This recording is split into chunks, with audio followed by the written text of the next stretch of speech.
tip of the African continent, where a tough new breed of dog was born to serve and protect the early pioneer.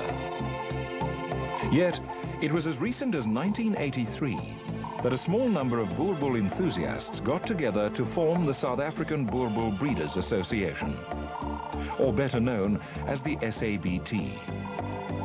The objective of the SABT was to establish a rightful place for the Boerboel breed amongst the dogs.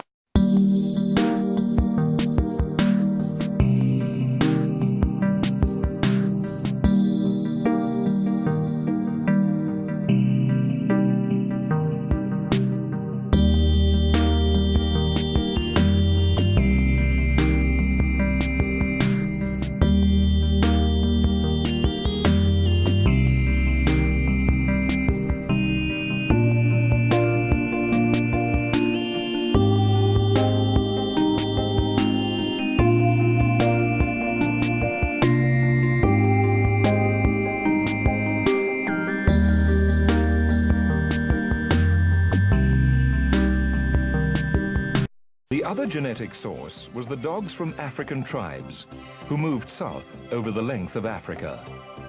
They brought with them dogs of possible relation to the Cinnamonian, or Indian dog of Ethiopia, which in turn are descendants of the massive dogs of antique Assyria. Coming closer to home, one can, with a fair amount of accuracy, trace back Boerboel bloodlines to specific groups of pioneers who moved from the Cape northwards into Africa during the previous century. These dogs were tough working dogs. It was expected of them to be friends and protectors of the family and playmates for the children. Fearless of the dangers of the unknown hinterland, these dogs proved to be invaluable to the pioneers. The SABT strives to retain the qualities of these pioneering bloodlines. The Boerboel of today is the offspring of a tough animal that survived the hardships of an untamed land. The history of the Boer folk unquestionably reminds us of that. Through natural selection and survival of the fittest, a gene pool of remarkable quality has been created for the South African breeder. The SABT has laid down stringent standards to ensure that the breed conforms to pedigree requirements. Each breeder is therefore ethically bound to subject him or herself to selection criteria for breeding the Boerboel. The main criteria are temperament, good health, color, and conformation. A good temperament is inherent to the character of the dog. The Boerboel is the only multi-purpose breed in the world.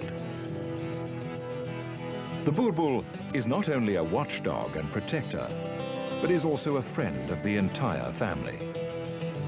Any dog that becomes grumpy after being reprimanded is not a blue-blooded Boerboel. Though friendly, the Boerboel will hold its own in any threat or danger situation. Remember, the Boerboel is a big dog, which can be difficult to control if it gets aggressive. A good temperament is therefore a key breeding criteria. Neglect and confined space without the necessary exercise can, however, jeopardize this good temperament and can trigger aggression. To assist the breeder with the evaluation of good health and color, the SABT has identified a number of key criteria. The Boerboel should have a strong body constitution and should be in good condition. The coat must be smooth, with a high count of short hair.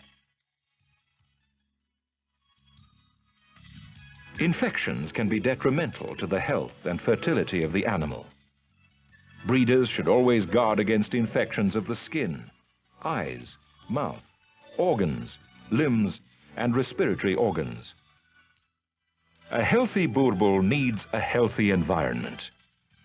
Daily contact with the animals does not only ensure good bonding, but ensures that immediate attention is available should anything go wrong.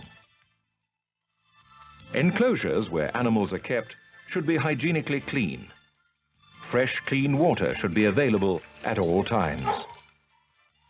Skin pigmentation is always a good indicator of a dog's physical condition. Melanin in the skin in the form of melanocytes filters the harmful ultraviolet rays of the African sun, which can cause skin cancer. The SABT has therefore ruled that only the black variation is acceptable for the BOERBOEL. SABT pedigree standards provide for 5 colors: cream white, pale tawny, reddish brown, brown and brindle.